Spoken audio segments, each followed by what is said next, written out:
नमस्कार विद्यार्थियों, श्रीमती मोहरी देवी तापड़िया कन्या महाविद्यालय जसवंतगढ़ के यूट्यूब चैनल पर एक बार पुनः आपका हार्दिक स्वागत और अभिनंदन है।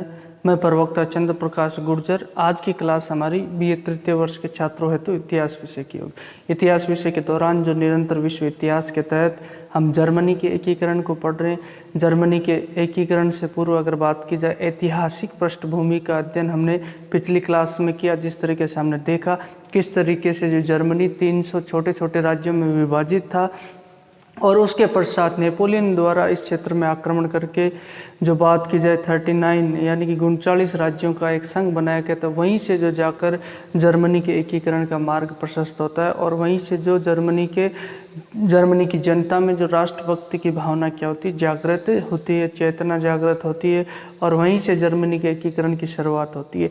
और जर्मनी के एकीकरण के तहत हमने देखा कि वियना कांग्रेस के द्वारा 1815 ईस्वी में जो व्यवस्था कर दी जाती है परिसंघ की, और उसके शासन संचालन हेतु एक राष्ट्र सभा डाइट की व्यवस्था कर दी जाती है। हालांकि उसका अध्यक्ष जो ऑस्ट्रिया का बनाया जाता है और ऑस्ट्रिया का हस्तक्षेप रहता है। अब हमने जो अध्ययन और सुविधा की दृष्टि से जो बात की जाए, जर्मनी के एकीकरण को दो भागों में विभाजित किया था। यानी कि जर्मनी का एकीकरण दो चरणों में पूर्ण होता है। एक तो बात की जाए जो चांसलर है, कौन है जो चांसलर है, जो जिसका बिस्मार्क कहाँ का प्रशा का चांसलर है, उसके उदय से पूर्व यानी उसके प्रधानमंत्री बनने से पूर्व यानी चांसलर बनने से पूर्व का एकीकरण, और एक चांसलर बनने के पश्चात का एकीकरण। जो जब तक बिस्मार्क प्रशा का चांसलर नहीं बन जाता उससे पूर्व जर्मनी का एकीकरण तो मंद गति से यानी धीरे धीमे होता है। और उसके अलावा जो बिस्मार्क जो चांसलर बन जाता है 1862 ईस्वी में चांसलर बन जाता है, उसके पश्चात जो क्या होता है एकीकरण तीव्र गति से होता है। तो आज हम बात करेंगे जो बिस्मार्क के चांसलर बनने से पूर्व जो जर्मनी के एकीकरण के बारे में। जो ये मंद गति से एकीकरण होता है, फ्रांस की क्रांति के दौरान शुरुआत कहाँ से होती है जर्मनी के एकीकरण? फ्रांस की क्रांति के दौरान ही जो यहाँ के लोगों में राष्ट्रीयता की भावना की क्या होती है, जागृति होती है। राष्ट्रीयता, फ्रांस की क्रांति के दौरान जर्मनी राष्ट्रीयता व उदारता की विचारधारा फैलने लगती है। राष्ट्रीयता व उदारवाद की जो विचारधारा है उसका उदय मिलता है हमें फ्रांस की क्रांति। फ्रांस की क्रांति कब होती है? 1789 ईस्वी में। यहीं से जो राष्ट्रीयता और उदारता की विचारधारा की शुरुआत तो हो जाती है, लेकिन इससे लेकर जो 1862 ईस्वी तक की बात की जाए, ये मंद गति से ही एकीकरण होता रहता है। किसका? और इसमें महत्वपूर्ण योगदान नेपोलियन का भी रहता है। नेपोलियन के द्वारा जो संघ की स्थापना की गई थी वही आगे जाकर जो जर्मनी के एकीकरण में महत्वपूर्ण भूमिका निभाते हैं। अब बात की जाए उस राष्ट्रीयता की भावना का प्रचार प्रसार हमें देखने का मिला, किंतु इसकी गति धीमी थी। जो एकीकरण का दौर चला, पहला जो चरण अगर बात की जाए इसके एकीकरण की गति जो धीमी थी, जिससे के कई कारण थे और प्रोफेसर लिप्सन के अनुसार जो कारण बताएंगे। यानी कि जो प्रथम चरण में जो जर्मनी के एकीकरण की मंद गति थी उसके कई कारण थे, और उस मंद गति के कारण जो प्रोफेसर लिप्सन के द्वारा बताए गए, जिसके तहत 4 कारण बताए। एक तो मानसिक थकान है, एक सुधारवादियों में मतभेद है, और उसके अलावा प्रतिक्रियावादी शासन है, और ऑस्ट्रिया व प्रशा के बीच में द्वेष की स्थिति। अब ये जो 4 कारण प्रमुख रूप से उत्तरदायी बताए गए हैं जो प्रोफेसर लिप्सन के द्वारा, कि इन्हीं कारणों की वजह से क्या होता है जर्मनी का एकीकरण धीमी गति से मंद गति से होता है बिस्मार्क के उद्देश्य पूर्व। यानी कि 1789 ईस्वी से लेकर 1862 ईस्वी तक का जो दौर रहता है, चाहे आप उसे प्रथम चरण कह दो, और उसी प्रथम चरण में जो जर्मनी का एकीकरण धीमी गति से होता है, जो मंद गति से होता है, इसके पीछे जो ये 4 कारण उत्तरदायी बताए गए। एक तो पहला कारण इन्होंने बताया मानसिक थकान। अब ये बोले जर्मनी के लोगों को मानसिक थकान हो रखी थी उस वक्त, जिसी कारण से क्या होता है उनमें जो राष्ट्रीयता व उदारता की जो मंद गति से क्या होता है विकास होता है। अब मानसिक कारण क्या हो गया? बोले मानसिक कारण कैसे थक गए मानसिक रूप से? बोले ये जब नेपोलियन बोनापार्ट का उदय होता है उसी दौरान जो युद्धों का दौर चलता है भयंकर तरीके से हमने देखा कितने लोग मारे जाते हैं और युद्धों का दौर चलता रहता है। उसी दौरान यहाँ के लोगों की शारीरिक थकान के साथ साथ मानसिक थकान भी हो गई थी, और जिस कारण से क्या होता है, यहाँ के लोगों की जो बात की जाए, राष्ट्रीयता की भावना व उदारता की भावना जो तीव्र गति से विकसित नहीं हो सकी, वो राष्ट्रीयता और उदारता की भावना धीमी गति से चलती है, क्योंकि कई दिनों से लंबे जो युद्धों की वजह से और जो हिंसाओं की वजह से यहाँ की जनता परेशान थी और शांति स्थापना की कामना करते थे कि किसी तरीके से युद्ध वगैरह रुक जाए, शांति स्थापित हो जाए। और इसी कारण से क्या होता है, यहाँ राष्ट्रीयता उदारता जो तीव्र गति से न होकर मंद गति से उसका उदय होता है। तो एक कारण तो ये हो गया, मानसिक रूप से थकी हुई थी नेपोलियन बोनापार्ट के निरंतर युद्धों से, और जनता चाहती थी कि क्या हो, किसी तरह से शांति स्थापित हो जाए।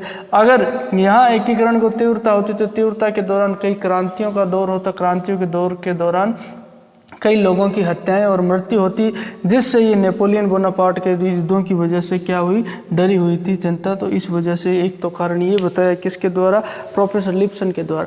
अब सुधारवादियों में मतभेद भी था, अरे भाई एकीकरण होना चाहिए, लेकिन किस तरीके से होना चाहिए, इसमें जो विचारधारा जिस तरीके से इटली में देखते हैं विरोधी विचारधारा टकराती है। एक तो कहते हैं कि लोकतांत्रिक पद्धति से होना चाहिए और एक बोले राजतंत्र की व्यवस्था होनी चाहिए। उसी तरीके से यही बात है, यहाँ सेम बात हमें देखने को मिलती है। जो इटली के एकीकरण को लेकर जो राष्ट्रभक्त है, उनमें जो बीच में मतभेद था कि भाई होना कैसे चाहिए जर्मनी का एकीकरण, अगर बात की जाए तो इसी दौरान कुछ तो चाहते थे कि जो प्रशा के नेतृत्व में क्या होना चाहिए, जर्मनी का एकीकरण होना चाहिए, और कुछ लोग अलग चाहते थे। कुछ लोग ये चाहते हैं कि जो जर्मनी के राज्य उन सब को मिलाकर जो एक गणतंत्र की व्यवस्था कर देनी चाहिए। इसी बात को लेकर जो क्या है, इनमें मतभेद हमें देखने को मिलता है। ये मतैक्य का अभाव है। कुछ तो प्रशा के नेतृत्व में जर्मनी का एकीकरण चाहते हैं और कुछ सुधारवादी जर्मनी के सभी राज्यों को मिलाकर एक गणराज्य की स्थापना करना चाहते हैं। राज्यों के अलग अलग विचार थे। राज्य कितने थे, 39 राज्य हैं उस वक्त अस्तित्व में अगर बात की जाए तो, क्योंकि वियना कांग्रेस के द्वारा 39 राज्यों की व्यवस्था की जाती है। अब इनके अलग अलग विचार थे।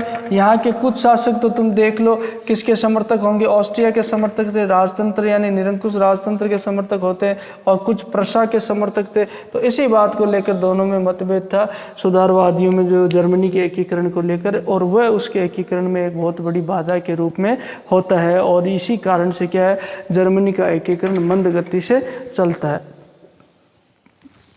अगला जो महत्वपूर्ण कारण होता है प्रतिक्रियावादी शासन। ये तो सबसे महत्वपूर्ण, प्रतिक्रियावादी शासन की बात की जाए, जो क्रांति के विरोधी होते हैं, राष्ट्रीयता और गणतंत्र के विरोधी, उन्हें प्रतिक्रियावादी कहा जाता है। जैसा कि हमने देखा कि ऑस्ट्रिया का जो चांसलर प्रधानमंत्री कौन होता है, मैटरनिक होता है, और वह घोर प्रतिक्रियावादी होता है। इसी दौरान जो इटली के एकीकरण में उसके द्वारा बाधा उत्पन्न की गई, अब इटली के एकीकरण के साथ साथ जर्मनी के एकीकरण में भी उसके द्वारा बाधा उत्पन्न की जाती है। अब घोर प्रतिक्रियावादी नीति जो उसी दौरान जो ऑस्ट्रिया का चांसलर होता है कौन, मैटरनिक के द्वारा जो यही हमने देखा, ऑस्ट्रिया का अस्तित्व हस्तक्षेप भी यहाँ होता है, अस्तित्व सर्वाधिक होता है यहाँ जर्मनी में, और उसी के द्वारा जो प्रभावित किया जाता है, प्रभाव अत्यधिक होता है। तो ऑस्ट्रिया के जो प्रधानमंत्री मैटरनिक के द्वारा कॉल्सबाद आदेश जारी किए गए। अब इन आदेशों की विशेषता क्या थी अगर बात की जाए तो, इन आदेशों के अनुसार मैटरनिक ने विश्वविद्यालयों एवं क्रांतिकारी छात्रों पर नियंत्रण किया।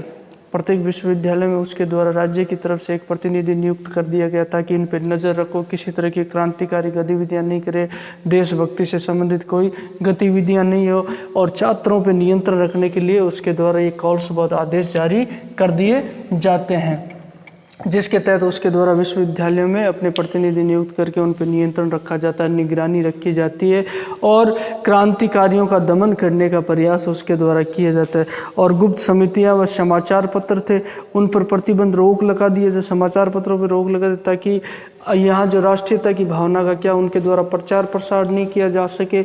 और जो गुप्त समितियाँ बनाई थी उनकी जासूसी करवाई जाती है, और गुप्त समितियों पर रोक लगाने का प्रयास उसके द्वारा किया जाता है। अब ये जो नीति थी, मैटरनिक की नीति थी, ये मैटरनिक की नीति के कारण ही क्या है, जर्मनी का एकीकरण धीमी गति से चलता है, मंद गति से चलता है। 1848 ईस्वी तक मैटरनिक के प्रभाव के कारण जर्मनी में प्रगतिशील विचारों में विकसित होने का अवसर नहीं मिला। 1848 ईस्वी तक जो अस्तित्व रहता है उसके पश्चात तो इसको भी, मैटरनिक को भी जो छोड़कर भागना पड़ता है क्या, ऑस्ट्रिया।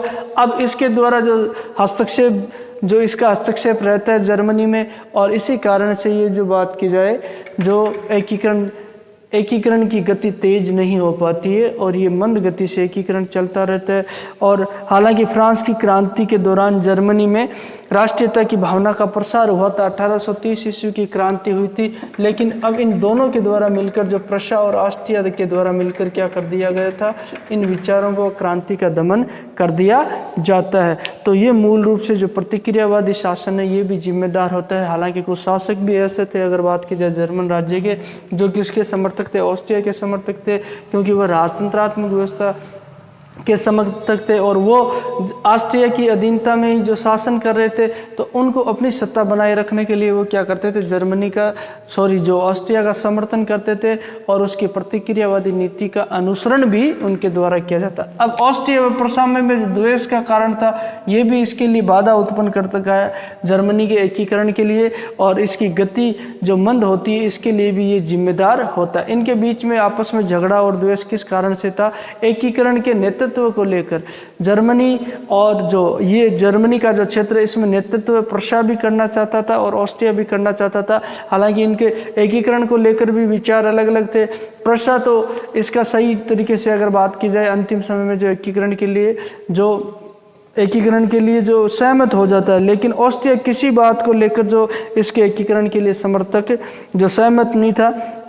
ऑस्ट्रिया जर्मनी में राष्ट्रीयता की भावना को कुचलना चाहता था, क्योंकि वह ऑस्ट्रिया में ही फैल सकती है। जो राष्ट्रीयता की भावना है जो ऑस्ट्रिया तो ये चाहता है पूर्णतः क्या जर्मनी में कुचल दी जाए, नहीं अगर क्योंकि वह भी राजतंत्रात्मक व्यवस्था ऑस्ट्रिया में भी, अगर यहाँ से जो ऐसे एग्जाम्पल सामने आएंगे, उदाहरण, तो हो सकता है कि ऑस्ट्रिया में भी ऐसी जो राष्ट्रीयता की भावना फैल सकती है, तो वो उसको कुचलना चाहता था। उसके अलावा बात की जाए तो मेटरनिक जर्मनी के राज्यों को विभाजित रखना चाहता। मेटरनिक कभी नहीं चाहता कि जर्मनी के राज्य आपस में एक मिल जाए, एक होकर जो उसके लिए चुनौती पेश कर सकते हैं, क्योंकि इन राज्यों की सामूहिक शक्ति का सामना करना उनके लिए मुश्किल हो सकता है। तो इसी कारण ये नहीं चाहते थे, जैसे इटली में भी नहीं चाहते थे कि सभी राज्य एक हो जाए। और उसी दौरान जो प्रशा जो राष्ट्रीयता के सिद्धांत पर जर्मनी को संगठित करना चाहता था तथा संगठित जर्मनी का नेतृत्व करने की आकांक्षा करना। प्रशा चाहता था मैं इसको एकीकृत कर दूंगा, इसके एकीकरण में संगठित कर दूं इसको जर्मनी को, लेकिन उसके नेतृत्व किसके हाथों में रहे, मेरे। तो इसी बात को लेकर दोनों में हमें ईर्ष्या भी देखने को मिलती है। मूलतः ये कारण है जो जर्मनी के एकीकरण में जो बाधा समझ लो आप, या जर्मनी के एकीकरण को मंद गति से होने के लिए जिम्मेदार कारण है।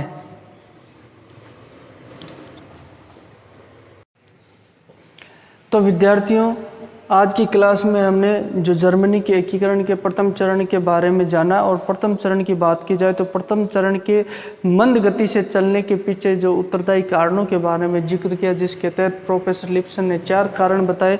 एक तो मानसिक थकान, जो यानी कि नेपोलियन की हृदय से जनता त्रस्त थी, दुखी थी, इसी कारण वह क्रांति और जो मार काट में थोड़ा उस समय जो उससे दूर रहना चाहती थी, शांति स्थापित करना चाहती थी। उसके अलावा सुधारवादियों में मतभेद, यानी कि जो एकीकरण को लेकर जो सुधारवादी यानी कि जो वहाँ के राष्ट्रभक्त हैं, उनमें हमें जो मतभेद देखने को मिलता है, अलग अलग तरीके से वो एकीकरण चाहते थे। उसके अलावा प्रतिक्रियावादी शासन ये भी जिम्मेदार होता है कि जिसकी वजह से जर्मनी का एकीकरण मंद गति से होता है। उसके अलावा ऑस्ट्रिया तथा प्रशा की आपस की द्वेष की जो नीति है, वो भी एक रूप से जिम्मेदार होती है, जिसके कारण उनका क्या एकीकरण मंद गति से होता है।